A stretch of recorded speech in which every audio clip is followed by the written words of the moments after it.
G'day Julia, how are you? Julia is actually married to Jacob, who is the principal here, or the owner here at Gleeson's Twin City Harley Davidson. Julia, how long have you been walking around this store and around Harley Davidson? Well, I've been about Harley Davidson since I met my husband. It's probably nearly 9-10 years ago now. And I just loved it because I love Jacob from day dot. He'd rock up in his, chromed out. Righto, mate. This is not a love story. It's not a love story. You don't have to go there. Well, you asked. I did. I didn't know what I was going to do. How I started walking around Harley Davidson. So it started with Jacob, and I've been for the store. I've been here since the start. So cool. Yeah. Cool. And the environment here, it seems like it's very, very. You've got a very good work environment with all the guys and everything here. Yes. How do you find it? It's great. Yep. Yeah. Cool. Yep. All right, mate. I'll let you go back to your work because I know you're not busy. See ya. Yeah. See ya. Hey guys, Simon here. I'm the General Sales Manager here for Gleeson's Twin City Harley Davidson. What do I do? Well, basically as the name says, it's general sales, everything from new bike sales to after parts, accessories, yeah, you name it, we do it from the customization side of things as well. So.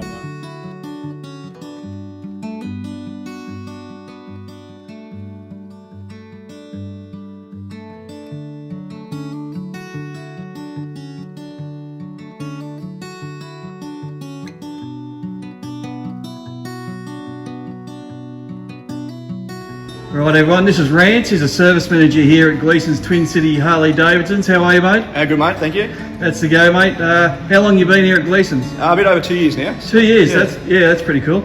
And how do you like working at Gleeson's, mate? Yeah, I love it, mate. It's like I'll say it's like Christmas every day, getting to unwrap new bikes and play with old bikes and have a bit of fun. So yeah, I'm loving it. It's great. It's fantastic, and I know the great service that you guys provide out here, so I really much appreciate it, and cheers, mate. No worries, thank you. G'day, George. George is a service technician here at Gleeson's Twin City Harley Davidsons. How are you, bud? Yeah, good.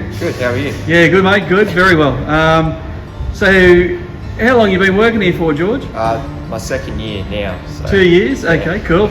You enjoy working for Gleeson's? Yeah, I love it, man. It's the best job I've ever had. So, Rance was saying it's like opening presents on Christmas Day every day. So, yeah. It pretty well describes it, like getting to work and play with something you're passionate about. It's nice, like being able to come to work and have a smile on your face. Righto, buddy. Thanks very much, eh? No, cheers, mate. G'day guys, I'm here with Jacob Gleeson, who is the owner of Twin City Harley Davidson here in Albury. Jacob and I have been talking for a little while about catching up and doing a bit of an introduction video for the dealership. He's invited me into the inner sanctum in here, which is absolutely fantastic. Just one thing to say about Gleeson's before we get into stuff, Jacob. I really appreciate how Gleeson's go about with the sales, looking after everybody. I'm on to my second one now, and the experience has been absolutely magnificent from everyone here at the dealership. So I really appreciate that. It makes buying a new bike easy. So I didn't introduce him. This is Jacob. Jacob, I'd just like to go back and touch on the Harley Davidson track day that we had in June or whenever it was, like last year. I had a ball. Out of that, I ended up buying a road glide special, which me and the missus are still trying to get over, but that's all good. It's all good. I'm still in the house, so that's one thing. But the amount of different people and everything that come to that event, the diverse community that kind of was represented there, like it wasn't only Harley Davidson riders, it was sports bikes, it was cruisers, it was adventure bikes, it was all different and all breeds. So how did you find that day, mate? Yeah, we had a great time. I probably had a bit too much fun. Didn't focus on selling bikes as much as I was meant to, but we had a great time. It was probably the best way to do a demo day that I've ever seen. Just to ride the bikes back to back to back, and get to ride a street glide and a road glide and feel the difference. And same situation, same road, no traffic to worry about. It's just the confined environment was excellent. The track is far better than I ever thought it was going to be. And the space you had there to set up and everything like that, it ended up being a dream day. Let's look forward from that day through from June to December. How was business? How was sales through that period? Yeah, sales were good. We had a couple of sales that came directly from the demo day. Yes. But there was just a general interest in the bikes as well that was shown, and we had stock. You know, just like now, we've got 40 brand new bikes in stock. We've got more coming through. So sales have been good, and between people wanting to buy them and us being able to supply them, it's just a perfect situation. So when I first bought my Heritage in 22, right in the middle of the COVID, we had a lot of issues with delivery times, things like that. I was lucky because the Heritage straight off the floor. It was here. But I know the wait time was somewhat ridiculous because of COVID. Nothing to do with dealerships, nothing to do with Harley Davidson. But moving forward to now, it's all changed. Everything's changed. Like we were talking off camera, we're getting back on a level playing field now. So, which leads me to the next question is, how do you think 2024 is looking for the dealership? I think it's looking great. We've got the X350 and 500 showing up in the next week or two. We've got new bikes being announced at the end of this month with 2024 stock soon to follow. So we've got new colours, we've got new models, and then always exciting the CVO releases for the year as well. So I can't wait to see what they do with this year's CVOs. I mean, last year's, it's funny to call them last year's, but last year's was a total remake on the previous year's CVOs, just the look of the fairing, the lights, the whole different, and the CVOs come with 121. 121, so that's incredibly interesting to see this year what they do, how they can improve on what they done last year. Because personally, I thought what they'd done was amazing. It was a step forward for Harley Davidson. What do you think? What are you expecting with the CVOs? Well, with the CVOs, I reckon we're going to see very similar to what we saw last year, hopefully a few more. But I'm really excited for the touring lineup, to be honest, because 2014 was Project Rushmore. That's right. Major overhaul, so we're 10 years on. I've got no inside information, but I've got a little bit of hope because I reckon we're due. So maybe the bodywork's going to come, maybe that BBT engine's going to come. No! You know what I'm doing that for, don't you? That's right.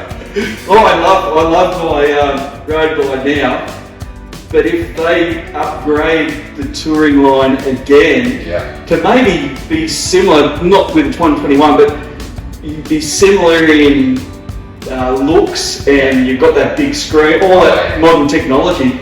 Jesus, I might be divorced, mate, but no, I have to keep this one I've got for a couple of years. But so that'll be very interesting. Now the X model bikes coming in, we were talking again earlier that, I was thinking, probably only learner riders, but you've got a different take. I reckon we're going to see people who don't need the whole bike.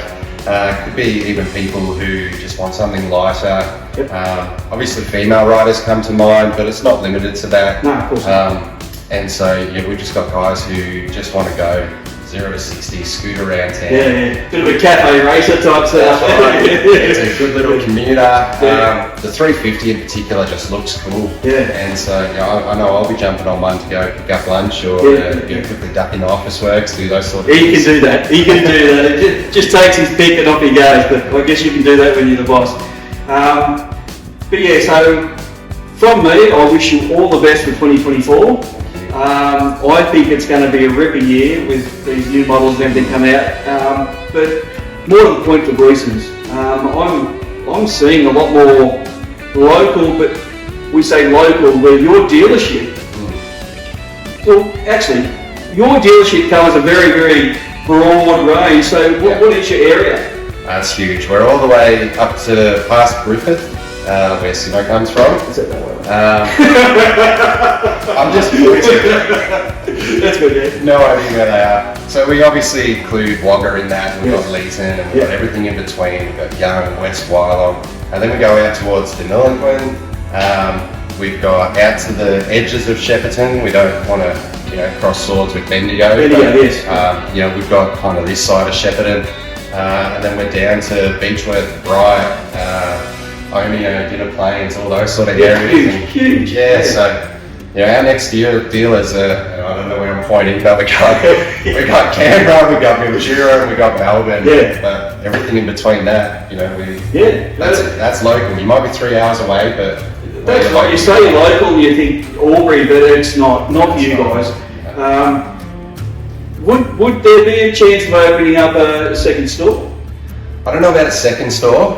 What my goal has been since day one, planning this place, is to make it worth the ride. So you buy a bike, buy it to ride it. It might be 3 hours away, but we are your local dealer, and we'll make it worth the ride. 100%. Whether it's service, whether it's price, whether it's the experience, that's what we aim for. And believe me, that's what you get at Gleeson. It's second to none. And believe me, over the last 18 months, I've learned that. So anyway, mate, all the best for 2024. Appreciate your talk. And I'm sure we'll have a bit of a yarn about something else we're just about to get stuck into. Very All right, see you guys.